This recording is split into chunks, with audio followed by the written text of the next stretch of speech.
In today's video, we'll show you how to set stop loss, take profit, and trailing stop on MetaTrader 4. Let's get started. First, navigate to the left side of the platform to the Market Watch window to see all the available instruments. Simply right-click on the instrument you wish to trade and select New Order from the drop-down menu.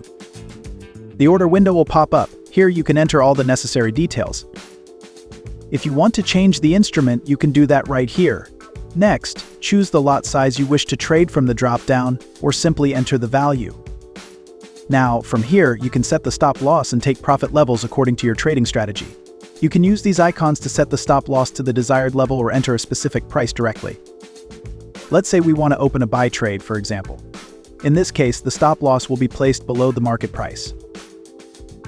In case you assign the stop loss above the market price, and then try to place a buy trade, you'll get an invalid SL or TP error.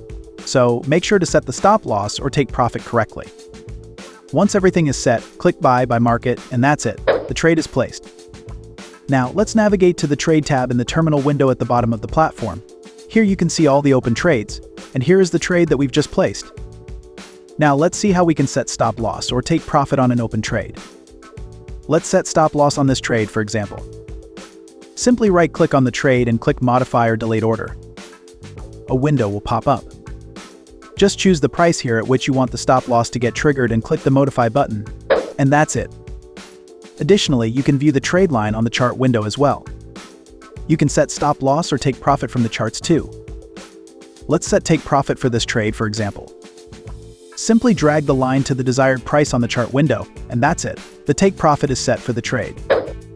Moving on, if you'd like to set a trailing stop, simply right-click on the trade again, select Trailing Stop. And from the drop-down, choose the number of points to set the trailing stop. That was all about setting stop loss, take profit, and trailing stop on MT4. Thanks for watching. If you found this video helpful, don't forget to like, share, and subscribe to our channel.